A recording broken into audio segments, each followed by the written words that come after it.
예, 오늘 8월 30일입니다.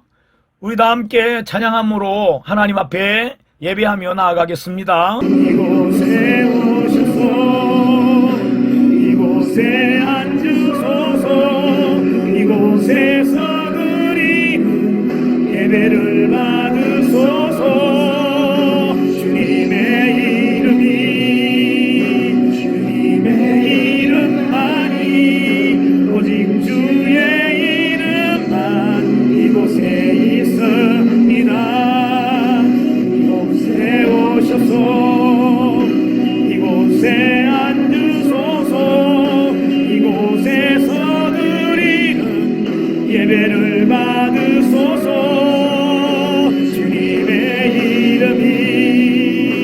주님의 이름만이 오직 주의 이름만 이곳에 있습니다. 우리 다 함께 신앙 고백 드리겠습니다. 전능하사 천지를 만드신 하나님 아버지를 내가 믿사오며 그 외아들 우리 주 예수 그리스도를 믿사오니 이는 성령으로 잉태하사 동정녀 마리아에게 나시고 본디오 빌라도에게 고난을 받으사 십자가에 못 박혀 죽으시고 장사한 지 사흘 만에 죽은 자 가운데서 다시 살아나시며 하늘에 오르사 전능하신 하나님 우편에 앉아 계시다가 저리로서 산자와 죽은 자를 심판하러 오시리라. 성령을 믿사오며 거룩한 공회와 성도가 서로 교통하는 것과 죄를 사하여 주시는 것과 몸이 다시 사는 것과 영원히 사는 것을 믿사옵나이다. 아멘. 아멘. 오늘 은혜 받으실 하나님의 말씀은 시편 80편 1절로 19절 말씀입니다. 우리 함께 교독하겠습니다. 요셉을 양떼에 같이 인도하시는 이스라엘의 목자여 귀를 기울이소서. 그룹 사이에 좌정하신 이여 빛을 비추소서. 에브라임과 베냐민과 므낫세 앞에서 주의 능력을 나타내사 우리를 구원하러 오소서. 하나님이여 우리를 돌이키시고 주의 얼굴빛을 비추사 우리가 구원을 얻게 하소서. 만군의 하나님 여호와여 주의 백성의 기도에 대하여 어느 때까지 노하시리이까. 주께서 그들에게 눈물의 양식을 먹이시며 많은 눈물을 마시게 하셨나이다. 우리를 우리 이웃에게 다툼거리가 되게 하시니 우리 원수들이 서로 비웃나이다. 만군의 하나님이여 우리를 회복하여 주시고 주의 얼굴에 광채를 비추사 우리가 구원을 얻게 하소서. 주께서 한 포도나무를 애굽에서 가져다가 민족들을 쫓아내시고 그것을 심으셨나이다. 주께서 그 앞서 가꾸셨으므로 그 뿌리가 깊이 박혀서 땅에 가득하며 그 그늘이 산들을 가리고 그 가지는 하나님의 백향목 같으며 그 가지가 바닥까지 뻗고 넝쿨이 강까지 미쳤거늘 주께서 어찌하여 그 담을 허시사 길을 지나가는 모든 이들이 그것을 따게 하셨나이까. 숲속에 멧돼지들이 상해하며 들짐승들이 먹나이다. 만군의 하나님이여 구하옵나니 들으소서. 하늘에서 굽어보시고 이 포도나무를 돌보소서. 주의 오른손으로 심으신 줄기요 주를 위하여 힘있게 하신 가지니이다. 그것이 불타고 배임을 당하며 주의 면책으로 말미암아 멸망하오니 주의 오른쪽에 있는 자 곧 주를 위하여 힘있게 하신 인자에게 주의 손을 얹으소서. 그리하시면 우리가 주에게서 물러가지 아니하오리니 우리를 소생하게 하소서. 우리가 주의 이름을 부르리이다. 만군의 하나님 여호와여 우리를 돌이켜 주시고 주의 얼굴의 광채를 우리에게 비추소서. 우리가 구원을 얻으리이다. 아멘. 아멘. 오늘 함께 나누고자 하는 시편 80편 이 내용은 아삽 자손들이 불렀던 노래의 가사입니다. 아삽 자손들은 성전에서 노래하는 직분을 받은 사람들입니다. 지금으로 말하면 성가대원들이라고 할 수 있겠습니다. 이들은 시대 상황에 맞게 노래를 했을 것입니다. 역사적으로 볼 때 이스라엘이 어려운 시기를 겪은 때는 수없이 많습니다. 어려운 상황을 극복하는 것을 구원받음이라고 표현합니다. 오늘 본문에는 2절과 3절 그리고 7절 19절에 구원이라는 단어가 등장합니다. 자, 우리의 구원에는 반드시 하나님의 도우심이 필요하다고 하는 것을 말하고 있습니다. 우리가 살고 있는 지금 이 시대는 우리나라뿐만 아니라 전 세계의 모든 나라가 보이지 않는 적인 바이러스와의 전쟁에 직면하고 있습니다. 오늘 본문의 말씀은 하나님의 구원의 손길을 필요로 하고 있는 사람들이 어떻게 기도해야 할 것인가를 잘 나타내고 있습니다. 그렇다면 구원을 얻을 수 있는 기도, 구원에 이르는 기도의 내용이 어떻게 구성되어 있는가요? 오늘 본문에는 세 가지 내용으로 구성이 되어 있습니다. 우리가 구원에 이르기를 원한다면 세 가지 내용을 이해해야 합니다. 그 첫째는 목자의 귀를 기울여 달라는 기도입니다. 오늘 본문 1절 말씀 함께 읽으시겠습니다. 요셉을 양떼같이 인도하시는 이스라엘의 목자여 귀를 기울이소서. 아멘. 하나님은 이스라엘 민족에게는 목자와 같습니다. 오늘 성경에는 요셉을 인도하셨던 목자라고 표현하고 있습니다. 아브라함의 자손 중에서 가장 굴곡이 심한 생애를 살았던 사람은 요셉입니다. 요셉은 어린 시절 형들에 의해서 애굽으로 팔려가는 시련을 겪었습니다. 정절을 지키려다가 억울하게 감옥에 갇히기도 했습니다. 그러나 요셉은 절박한 상황 속에서도 가는 곳마다 인정을 받았습니다. 그 이유는 요셉이 지혜로웠스가 아닙니다. 적응을 잘했어도 아닙니다. 요셉이 어디로 가든지 하나님께서 함께해 주셨기 때문이라고 했습니다. 그러므로 아삽의 자손들은 이스라엘 백성들이 위기에 있는 상황 속에서 하나님을 향하여 이렇게 기도하는 것입니다. 목자 되신 하나님, 귀를 기울여 주십시오. 우리가 고통 가운데 있습니다. 신음하고 있습니다. 우리의 고통의 소리를, 간구의 소리를 들어주십시오. 이스라엘과 하나님의 관계가 양과 목자의 관계라고 한다면 이스라엘의 성공과 실패는 하나님과의 관계에 있다는 것이 틀림없는 사실입니다. 하나님은 목자가 되시고 우리가 그의 양이라면 양의 생존 여부는 목자에게 달려있다는 말씀입니다. 늑대가 나타나서 양들을 해치고 있는 상황이라면 양들이 기대할 수 있는 대상은 오직 목자밖에 없기 때문입니다. 양들은 늑대를 상대할 수가 없습니다. 맹수들을 상대해서 싸울 수가 없습니다. 그런데 이처럼 절박한 상황에 양들이 애타게 목자를 기다리는데 만약에 목자가 양들의 울음소리에 관심이 없다면 그 양들의 목숨은 죽은 목숨입니다. 그러나 이와 반대로 목자들이 양들의 울음소리를 듣는다면, 그래서 목자들이 크고 강한 막대기로 양들을 괴롭히는 늑대들을 상대한다면 늑대들은 도망을 치게 될 것입니다. 양들은 살 길이 열려진 것입니다. 마찬가지로 오늘 우리가 겪고 있는 코로나 사태에 우리 믿는 이들이 기도로 하나님 앞에 부르짖어야 한다는 것입니다. 근데 문제는 하나님께서 우리의 기도에 귀를 기울여 주시지 않는다면 우리의 부르짖음의 소리가 아무리 크다고 해도 아무 소용이 없는 것입니다. 그러므로 무엇을 해달라고 부탁하기 전에 먼저 내 말을 좀 들어달라고 하는 것이 우선 순서일 것입니다.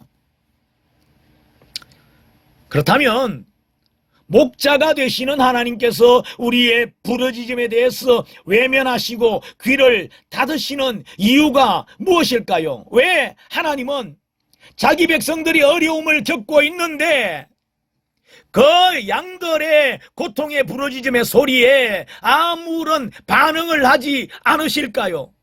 이사야서 59장 1절로 2절이 그 해답이 됩니다. 여호와의 손이 짧아 구원하지 못하심이 아니요 귀가 둔하여 듣지 못하심도 아니라 오직 너의 죄악이 너희와 너희 하나님 사이를 갈라놓았고 너희 죄가 그의 얼굴을 가려서 듣지 않으시게 함이니라. 아멘. 아멘. 우리의 죄가 우리 앞에 있다면 하나님께서 아무리 큰 능력을 가지시고 계셔도 우리를 가까이 해 주실 수 없고 도우실 수 없다는 말씀입니다. 그러므로 무엇보다도 하나님의 도움을 받기 전에 우선순위는 우리가 먼저 회개가 되어야 한다는 사실입니다. 아멘. 문제 해결은 그 다음입니다. 모든 문제의 해결자 되시는 하나님께서 우리의 기도를 들으시기만 하면 그 문제는 해결된 거나 마찬가지이기 때문입니다. 그래서 우리가 구원에 이르기 위해서는 먼저 기도가 필요합니다. 주여 우리에게 귀를 기울여 주옵소서. 우리 성도님들과 함께 하겠습니다. 주여 우리에게 귀를 기울여 주옵소서. 3번 반복합니다. 시작. 주여 우리에게 귀를 기울여 주옵소서. 주여 우리에게 귀를 기울여 주옵소서. 주여 우리에게 귀를 기울여 주옵소서. 아멘.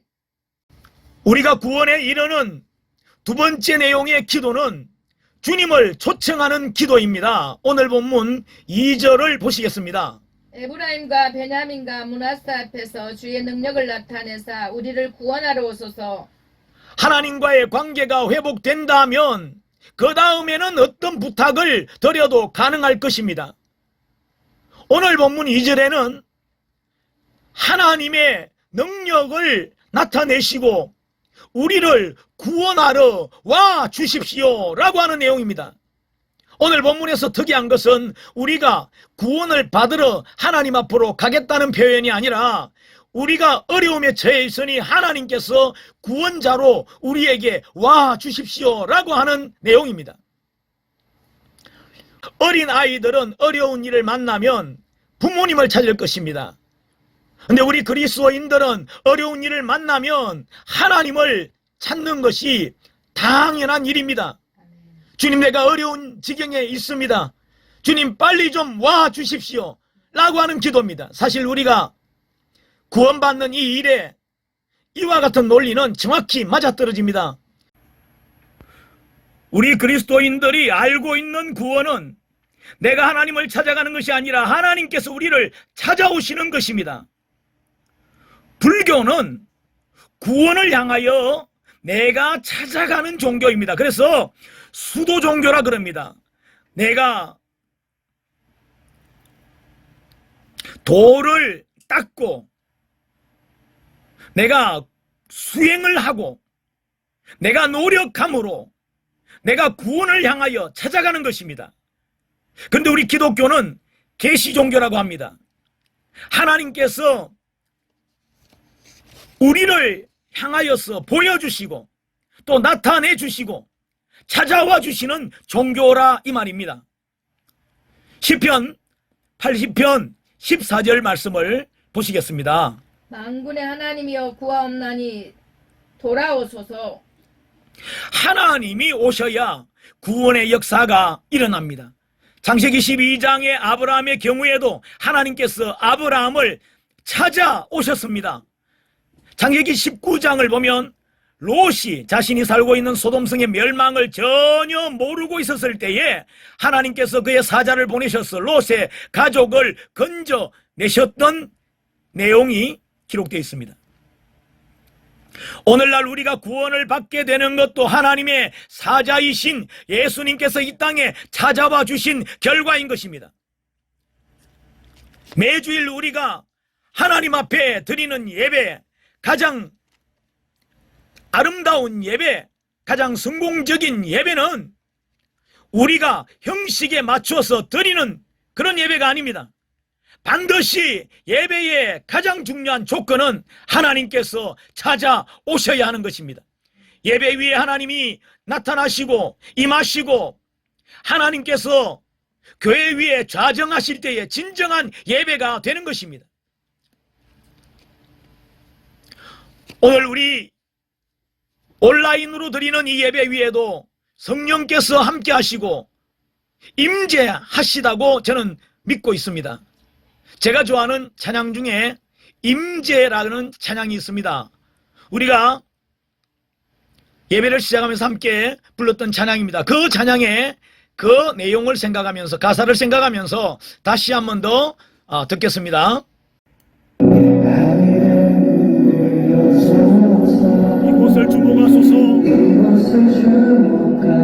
주를 향한 노래가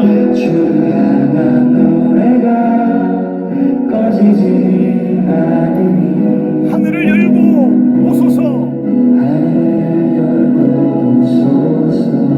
이곳에 임재하소서.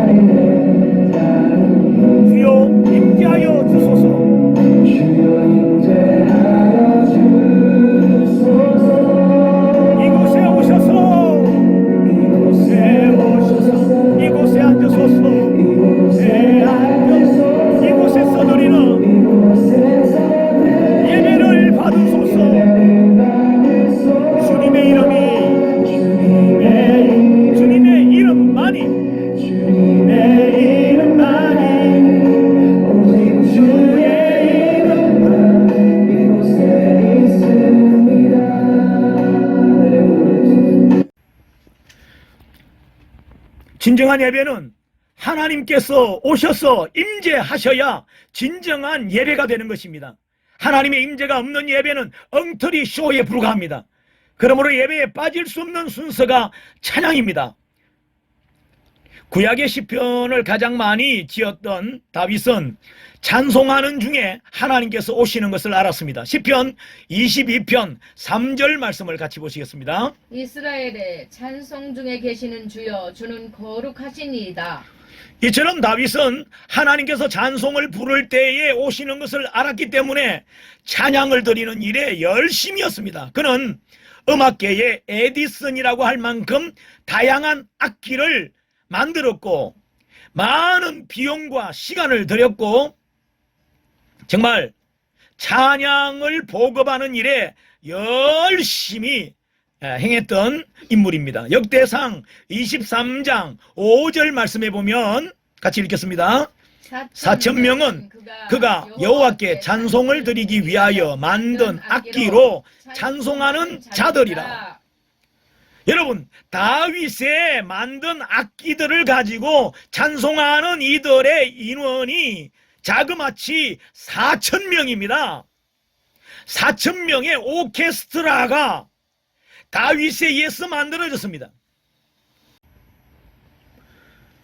이처럼 다윗은 예배 중에 하나님이 오셔야 한다는 사실을 너무나 알기 때문에 찬송하는 일에 그는 일생을 바쳤다고 해도 과언이 아닌 것입니다.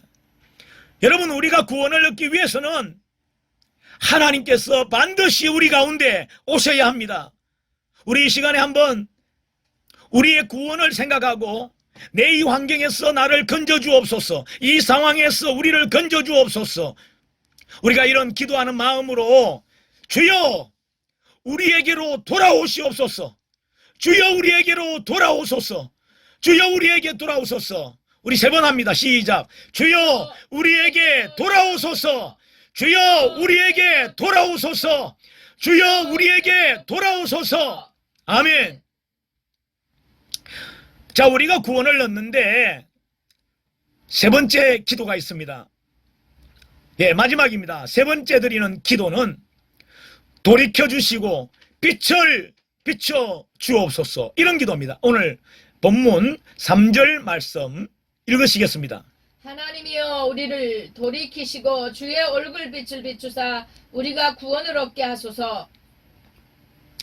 우리를 돌이켜주시고 주님의 얼굴빛을 우리에게 비춰 주십시오, 이런 내용입니다. 우리 인생은 길을 몰라서 방황하고 길을 알면서도 방황할 수 있습니다. 하나님은 수없이 무리를 향하여 돌아오라고 해도 강팍한 사람의 특징은 귀를 막고 듣지 아니합니다. 완악한 사람의 특징은 듣긴 들어도 순종하지 않습니다. 그런데 더 큰 문제는 연약한 사람은 순종할 힘이 없다는 것입니다. 우리가 신앙생활을 지속해야 하고 기도를 지속적으로 해야 하는 이유가 여기에 있습니다. 모든 일에 하나님의 도움이 필요하기 때문입니다. 회개를 하는 것도 나의 힘만으로는 가능하지 않습니다. 회개를 하는 이 일에도 하나님의 도움이 필요하다는 말씀입니다. 그래서 돌이키소서, 나를 돌이켜 주소서, 내가 주님 앞으로 돌아가게 도와주십시오, 내가 주님 앞에 회개할 수 있도록 도와주십시오 라고 하는 기도입니다. 내 힘으로 어찌할 수 없을 때 우리는 하나님을 부르게 됩니다. 여기서 가장 중요한 핵심은 돌이킴 그 자체가 구원과 연관된다는 사실입니다. 성경에서 계속적으로 전가하는 구원의 원리는 돌이키면 구원을 받는다는 것입니다. 다른 말로 말하면 회개하면 천국을 얻게 된다는 말씀입니다. 세례 요한이 광야에서 외치는 외침의 내용도 회개하라 였습니다. 예수님께서 복음 전파의 첫 번째의 메시지도 역시 회개하라, 천국이 가까이 왔느니라 라고 하는 것이었습니다.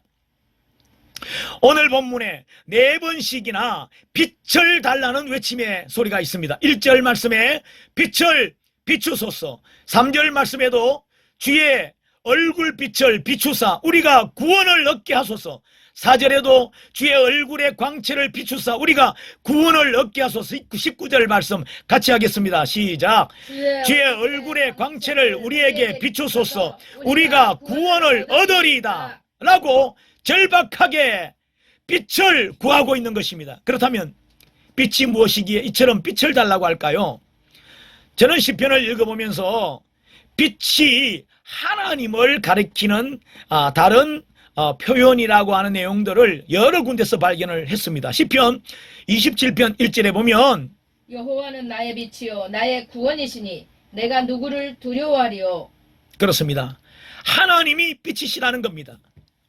하나님 자신이 우리에게 빛이 되어 주신다 하는 말씀입니다. 원래적으로 여러분 어두움 가운데 있을 때는 우리는 두려움을 느낍니다. 그리고 빛이 없으면 동물도 식물도 살 수가 없습니다. 그래서 천지를 창조하실 때 하나님께서 가장 먼저 창조하신 것이 빛입니다. 예히 오르 그랬죠. 빛이 있으라. 여러분 빛이 없이 깜깜한 어둠 속에서는 자유도 없습니다. 마찬가지로 우리의 마음에 어두움이 있으면 당연히 두려움이 생기기 마련입니다. 우리의 마음속에 죄가 있으면 당연히 두려움을 느낄 수밖에 없는 것입니다. 죄악의 어둠이 나에게 가득할 때에 마음에 불안감이 생깁니다. 죄를 가진 마음에는 평화가 없습니다. 죄가 있을 때에 가정의 평화도 깨어집니다. 뿐만 아니라 어둠의 죄악이 나를 에워싸면 소망도 사라져버립니다. 죄악의 어둠이 나를 덮고 있을 때에 나의 영혼은 죽은 상태와 같습니다. 그러나 빛이 비추이면 나의 영혼은 깨어납니다. 영혼의 생명이 부어지고 삶의 소망이 생겨납니다. 구약성경 민수기 6장 24절로 26절은 모세시대 이후로 제사장들로부터 선포된 이스라엘 민족을 향한 축복의 내용입니다. 제사장의 축도라고 하는 내용입니다. 같이 보시겠습니다. 여호와는 내게 복을 주시고 너를 지키시기를 원하며 여호와는 그 얼굴로 내게 비춰서 은혜 베푸시기를 원하며 여호와는 그 얼굴을 내게로 향하여 드사 평강 주시기를 원하노라.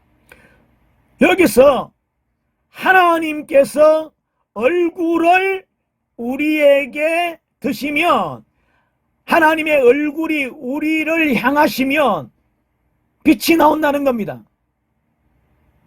근데 이 얼굴에서 나오는 빛과 연관된 단어들이 있습니다. 그것은 빛이 비추어지면 25절에 보니까 은혜가 베풀어지고 26절에 보니까 빛이 비추어지면 평강이 부어진다는 겁니다.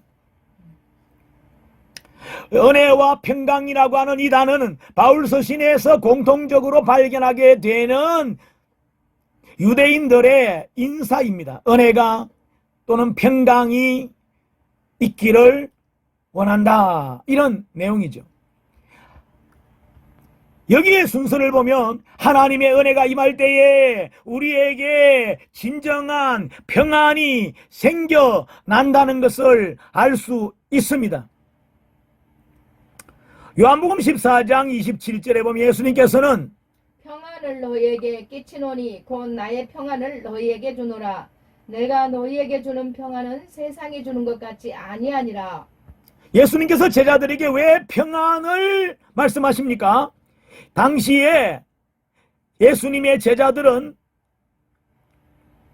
국가의 권력과 사람들의 비난과 손가락질 속에 저들은 숨어서 벌벌 떨고 있는 상태였습니다.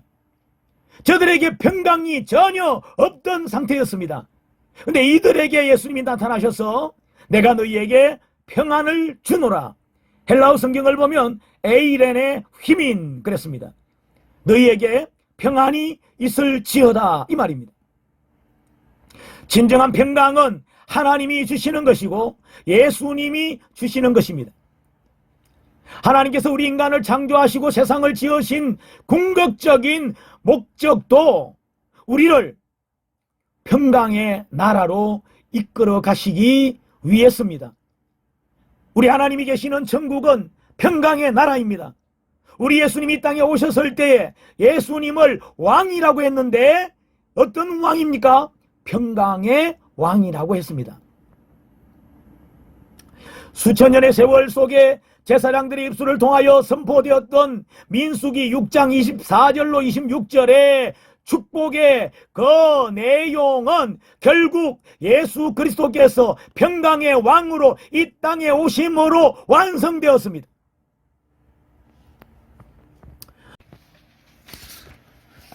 오늘 본문 시편 80편 4절로 6절에는 우리 모든 인생이 경험하는 가장 답답한 상황을 이렇게 소개하고 있습니다. 만군의 하나님 여호와여, 주의 백성의 기도에 대하여 어느 때까지 노하시리이까? 주께서 그들에게 눈물의 양식을 먹이시며 많은 눈물을 마시게 하셨나이다. 우리를 우리 이웃에게 다툼거리가 되게 하시니 우리 원수들이 서로 비웃나이다. 인생에 있어서 우리의 인류 역사 전체를 통틀어서라도 가장 답답하고 절망적인 상황은 무엇일까요? 우리가 욥기를 통하여 발견하는 절망은, 욥이 느끼는 절망은 자기가 가졌던 모든 재산을 잃어버렸을 때가 아닙니다. 너무나도 효성스럽고 착하던 자신의 10명의 자녀들을 한꺼번에 잃어버린 상황, 그 상황도 총체적인 절망이 아니었습니다.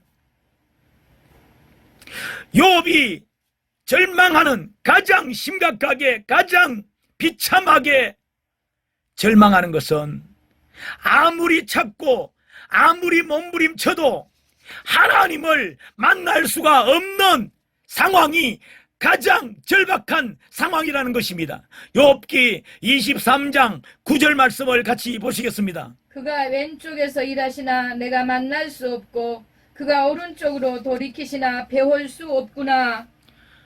하나님이 돌아가셨습니까? 하나님이 어디 멀리 떠나버렸어요? 아닙니다. 분명히 살아계시고 분명히 내 곁에 계십니다. 그런데 그분을 만날 수가 없다는 것입니다.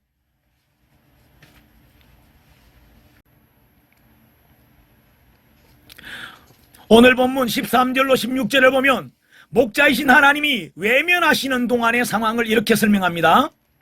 숲속의 멧돼지들이 상해하며 들짐승들이 먹나이다. 만군의 하나님이여 구하옵나니 돌아오소서.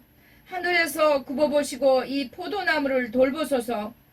주의 오른손으로 심으신 줄기요 주를 위하여 힘있게 하신 가지니이다. 그것이 불타고 배임을 당하여 주의 면책으로 말미암아 멸망하오니. 아멘. 농작물들은 멧돼지들과 들짐승들이 먹어버리고 포도나무는 불에 타고 배임을 당해서 다 망하게 되었다는 표현입니다. 근데 여기에 16절에 보면 주의 면책이라는 단어가 있습니다. 면책이라고 하는 이 단어는 히브리어로 파닝, 게아라, 파닝이라는 단어와 게아라라고 하는 두 단어가 합하여져서 만들어진 단어입니다. 여기에 파닝이라는 단어는 파님, 이것은 피한다라는 뜻입니다. 피하다. 그 다음에 게아라라고 하는 단어는 책망한다는 그런 뜻입니다. 하나님께서 화가 나셔서 피해버리셨다, 이런 표현입니다. 부모님이 화가 나셔서 집을 나가버리셨다, 뭐 이런 표현입니다. 자, 그러면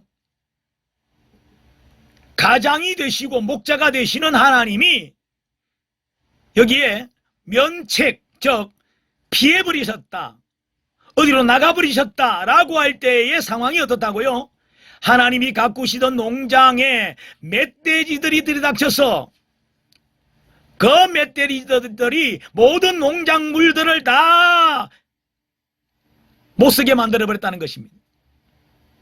여러분, 하나님이 안 계시니 되는 일이 없습니다. 다 망해버립니다. 그리고 오늘 본문 17절을 보면 구속사적 관점에서 놀라운 말씀이 소개됩니다. 그것은 하나님의 오른편에 앉아 계시는 예수님이 드디어 17절에 등장하십니다. 시편 80편 17절 말씀 보시겠습니다. 주의 오른쪽에 있는 자, 곧 주를 위하여 힘있게 하신 인자에게 주의 손을 얹으소서. 여러분, 여기에 주님이 나옵니다. 주님. 여기서 주는 역시 하나님을 가리키는 용어죠. 하나님이 우리의 주님이십니다. 근데요, 하나님의 오른쪽에 누가 있다고 해요? 인자. 이게 인자가 하나님의 오른편에 계셔요. 근데 여기서 예수님이라고 저는 설명하는데, 여기서 예수님에 대한 정보는 하나님의 오른편에 있는 자요, 그 다음에 또 하나님께서 힘있게 하신 인자다, 이런 표현입니다. 여러분, 하나님의 보좌 우편에 여러분 한번 믿음의 눈으로 한번 눈을 감고 한번 그려보세요. 하나님의 보좌 우편에 누가 앉아 계십니까? 예, 제 눈에는 예수님이 앉아 계신 것으로 보입니다. 그리고 성경에 인자라고 하는 표현, 여러분, 인자, 여기서 인자라고 하는 이 단어는 원래 아담 그리고 아들, 이런 뜻입니다. 아담의 아들, 이게 아담의 아들인데, 아담이라고 하는 이 말이 원래요 사람이란 뜻이죠. 사람. 아담은 사람이에요. 그래서 인자라는 표현은 사람의 아들, 이런 표현입니다.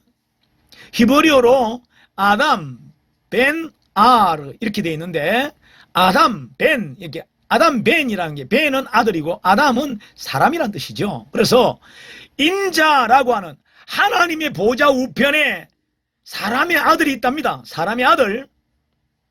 근데 여기서 사람의 아들에게 하나님의 손을 얹어 주십시오, 이런 표현입니다. 여기서 손을 얹는다는 표현은 우리가 흔히 안수한다라고 설명하죠. 영화를 보면 유럽의 기사들에게 자기를 내릴 때에 칼을 들어서 그 기사의 양쪽 어깨 위에다가 칼을 이렇게 터치하는 그런 모습들을 여러분 볼 수 있습니다.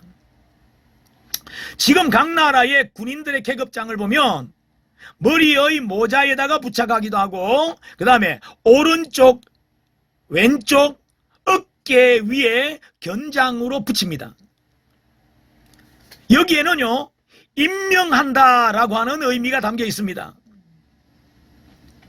목사님들의 안수례나 장로나 집사님들의 안수에도 역시 손을 머리에 얹는 것은 임명한다는 뜻이 있죠.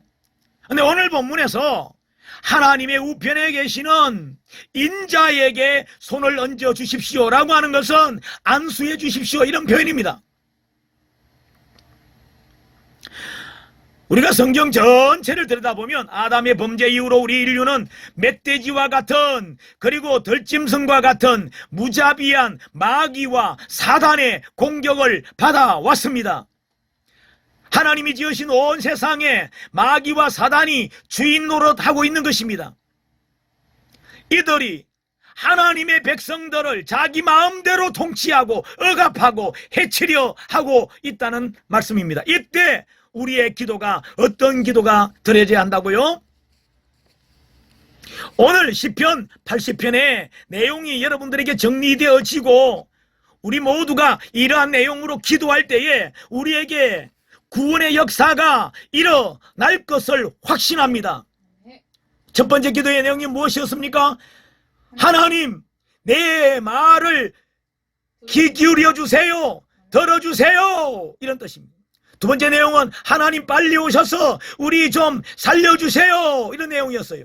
세 번째 내용은 우리를 돌이켜주시고 빛을 비춰주십시오. 돌이켜주시고 빛을 비춰달라는 내용을 정리해드렸습니다. 회개의 영을 부어주시고 하나님의 우편에 계신 인자를 통하여 구원해 주십시오, 이런 뜻입니다. 지금 우리는 이 시대 속에서 계속해서 패배하는 것 같으나 이 세 가지의 기도를 통하여 반드시 구원을 얻게 되고 승리하게 될 것입니다. 아멘. 지금 우리나라의 기독교는 공공의 적으로 취급받습니다. 그러나 우리가 이 세 가지의 내용으로 하나님 앞에 기도할 때에 우리 주님께서 우리 그리스도인들을 국가의 희망으로 바꿔주실 것입니다. 세상의 빛으로 회복시켜 주실 것입니다. 아멘. 가장 시급한 것은 우리의 기도가 회복되어야 되고 아멘. 회개의 바람이 일어나야 하고 벌거벗은 심정으로 주님을 만나야 합니다. 아멘. 오늘 저는 시편 80편의 말씀을 3000년 전 아삽 자손들이 기도하며 노래했던 심정으로 전하고 있습니다. 여러분, 우리 가운데 가장 절실한 것은 하나님이 오셔야 한다는 사실입니다. 우리 가운데 가장 절실한 것은 예수님의 피의 효력이 나타나야 한다는 것입니다. 오늘 우리 가운데 가장 절실한 것은 위로하시는 성령님의 강력한 권고하심이 필요하다는 사실입니다. 이 시간 우리가 한 마음으로 기도하기 원합니다. 하나님, 우리 한국 교회를 회복시켜 주옵소서라고 기도할 것입니다. 하나님, 이 나라와 이 땅을 회복시켜 주옵소서 기도할 것입니다. 우리 각 사람이 지금 각 처소에 계시지만 우리 이 시간에 같은 마음을 가지고 한 마음으로 부르짖어 기도하겠습니다. 주여, 주여, 주여. 할렐루야, 할렐루야. 찬양합니다. 감사합니다. 살아계신 하나님, 오늘 우리는 참으로 주님 앞에 시편 80편의 말씀으로 기도하기 원합니다. 그러하신 주님, 오늘 우리의 기도를 들으시옵소서. 오늘 우리 가운데 임재하여 주옵소서. 한국교회 위에 임재하여 주옵소서. 이 나라 이 민족 위에 임재하여 주옵소서. 주의 성령이여 운행하여 주시고 역사하여 주옵소서. 도와주옵소서. 거룩하신 우리 아버지 하나님, 코로나19로 인하여 고통하는 많은 우리 이 나라의 백성들, 참으로 교회와 성도들 하나님께서 긍휼히 여겨주옵소서. 우리 하나님 불쌍히 여겨주옵소서. 주님, 주의 도우심이 필요합니다. 하나님의 간섭하심이 필요합니다. 하나님의 은혜가 필요합니다. 주님 도와주시기를 원합니다. 주님 간섭하여 주시고 도와주시기를 원합니다. 거룩하신 우리 아버지 하나님, 참으로 우리가 주님 앞에 참으로 기도의 자리에 이제 참으로 나아가기 원합니다. 회개하는 자리로 나아가기 원합니다. 우리 주님을 사모합니다. 주님 간구합니다. 주님이 필요합니다. 주여 우리 가운데 임하여 주시고 주여 이 나라 이 민족 위에 주님 다스려 주옵소서. 주의 통치가 나타나기를 원합니다. 주의 간섭하심이 나타나기를 원합니다. 우리 다 함께 기도하겠습니다. 지금은 우리 주 예수 그리스도의 은혜와 하나님 아버지의 사랑과 보혜사 성령님 내주 교통 위로 충만케 하심이 오늘 이 시간에 이 예배에 동참한 모든 이들 머리 위에, 가정 위에, 자녀 위에, 범사 위에, 이 나라 이 민족과 열방의 믿음의 백성들 위에, 고통하는 모든 심령들 위에 이제로부터 영원까지 항상 함께 있을 지어다. 아멘.